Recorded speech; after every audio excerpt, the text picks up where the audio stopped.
Everyone. I hope that you all are doing well and that you had a great weekend. This week we are delving into some discussions about intersectionality, and this is a topic that has already come up a bit on the discussion board.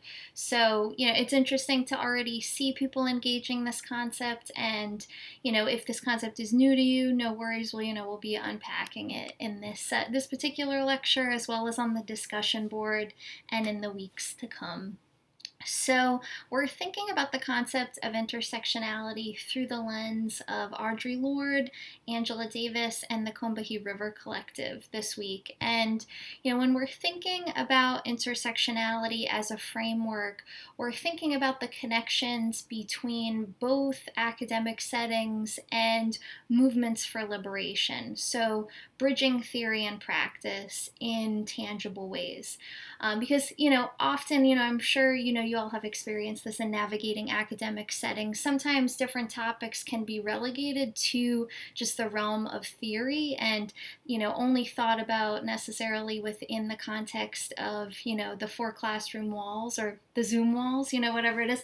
But we're thinking about the connection between how we conceptualize political economic context in relation to our social identities and social locations in relation to the movements for liberation, movements for social justice that we're discussing in this class. So intersectionality helps us connect the personal with the political in tangible ways. So connecting, our personal narratives with, different forms of political context and, the different movements associated with shifting and, dismantling and changing those political contexts when they, are reinforcing inequitable relations. So let's first dig into what Audre Lorde is talking about in her piece. So Audre Lorde, to tease out some key points that Audre Lorde is making. When we're thinking about intersectionality through Audre Lorde's lens, we're thinking about the importance of simultaneity. So in other words, thinking about marginalization simultaneously. Thinking about not parsing out different marginalizations and thinking about race on one end, gender on another, class on another, but thinking about all of these factors together simultaneously and how they impact our experiences. So Audre Lorde discusses the ways that when we conceptualize privilege and oppression, it's important to think about how it's systematized. So when we think about how different forms of privilege and oppression are systematized, thinking towards that lens of the multiple is really key. So for instance, considering how do we conceptualize the different isms that we've discussed in this class so far, such as racism, sexism, classism, and ableism. How do we think about these various isms at the same time in relation to how different forms of systemic privilege and oppression function? So when we say that privilege and oppression is systemic, it's really key to think about that topic in relation to social institutions. So privilege and oppression becomes systemic through how it's embedded in social institutions. So when we think about, say, for instance, a social institution like healthcare, we could think about, the ways that that particular institution can be looked at through an intersectional lens. So thinking about how healthcare, reinforces different forms of ableism. So in other words, the privileging of, non-disabled folks, of non-disabled experiences. So, we could think about healthcare as, a realm that reinforces different forms of racism and sexism, which is something that came up on the discussion board this past week. So, noticing the multiple ways that, different social institutions reinforce inequalities is really key to this discussion, because then we can recognize the patterns that Audre Lorde is discussing. So when we recognize those patterns, we're thinking about how across different institutions and across different experiences, privilege and oppression manifests in various ways. So, another key point that Audre Lorde makes is around social difference. So, Audre Lorde points out that, it's not our differences that are dividing us, but it's rather our insistence on distorting or misnaming social difference. So, in other words, when we think about the ways that, in our culture, in society, that we may be distorting or misnaming social difference. We may think about the ways that there are these impulses towards, multiculturalism or glossing over social difference. So, when I say an impulse towards multiculturalism, that's connected, with this notion of like colorblind racism. So, this notion of, folks not seeing color and, making statements like, oh, we're all part of one human family, I don't see color, when in fact doing that is distorting and misnaming social difference in service of creating a veneer, or creating a kind of superficiality around unity, when really Audre Lorde is pointing to the ways that we need to engage with difficult conversations. We need to engage with acknowledging how social difference impacts each of us in order to form more genuine relationships and more genuine bonds of solidarity with one another.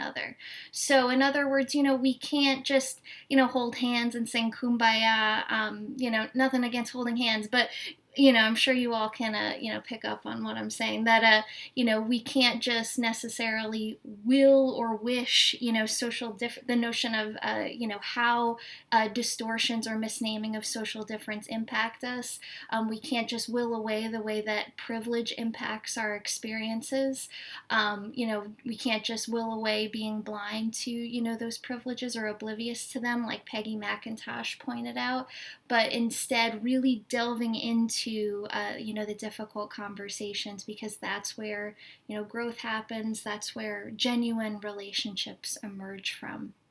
So, thinking about those relationships in the ways that we can form genuine relationships and bonds of solidarity in relation to social movements is a key theme of the readings this week. So, Angela Davis points out for us how social difference was distorted and misnamed in the suffragette movement. So, the suffragette movement, of course, many of you may know, is, the movement associated with getting the right to vote.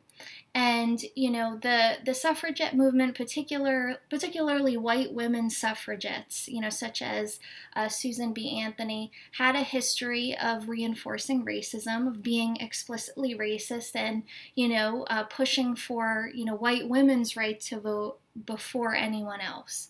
So, in doing that, Angela Davis is pointing out the ways that, the suffragette movement did this work of, centering upper middle class to wealthy white women's experiences and, completely distorting the ways that the movement could be pushed forward. So, in other words, the seeds of, what we understand today as the feminist movement, it distorted those goals in service of, reinforcing white women's proximity to forms of social power.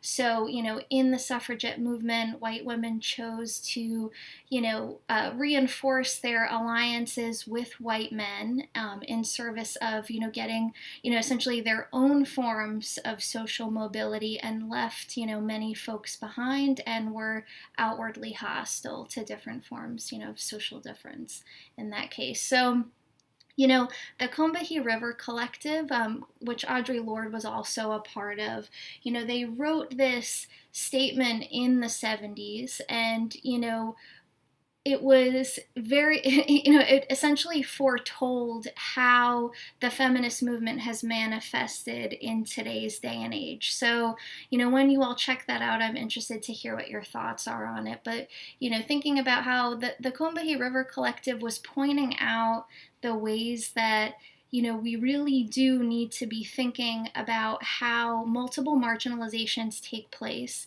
how they take shape, and thinking about centering those with multiple marginalizations in movements for social justice in order to build more complete grassroots solutions.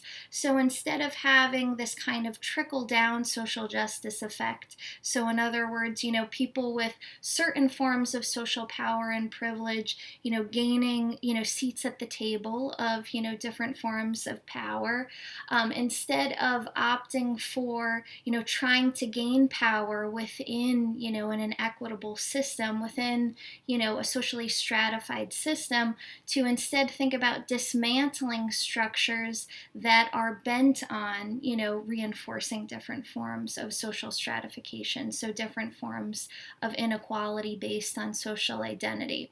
So, the Combahee River Collective said that they saw white women, once again, after the suffragette movement, moving into a space where, they were prioritizing the acquisition of wealth, the acquisition of power, over dismantling social systems that, were adversely impacting those with multiple marginalizations.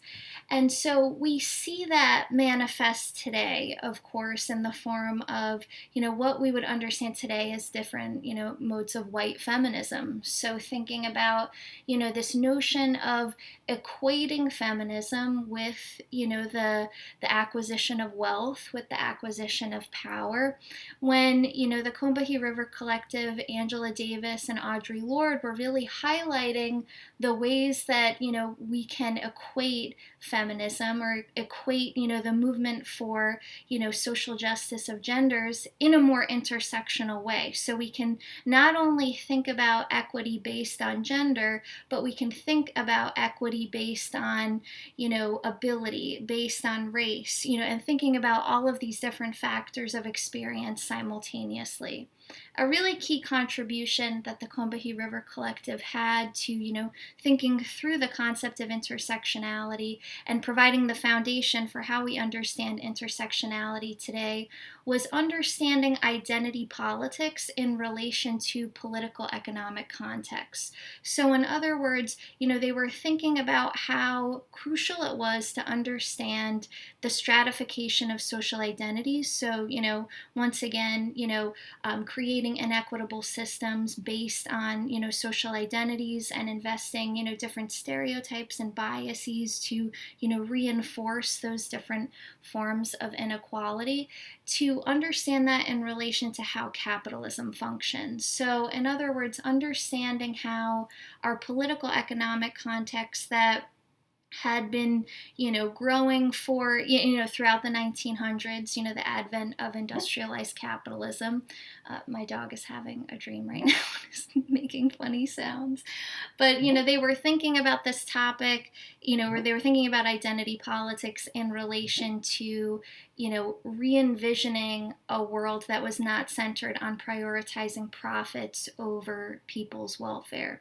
So, they were pointing out that we needed to understand capitalist critique in relation to identity politics, and saw that the seeds of various forms of white feminism that were instead equating social justice and liberation with simply the acquisition of wealth and power, which as we see today through many different forms of critique, that really only serves to offer certain folks a piece of the pie within an inequitable system, as opposed to thinking through and envisioning how everyone can be free, how everyone can find liberation, as opposed to just a few.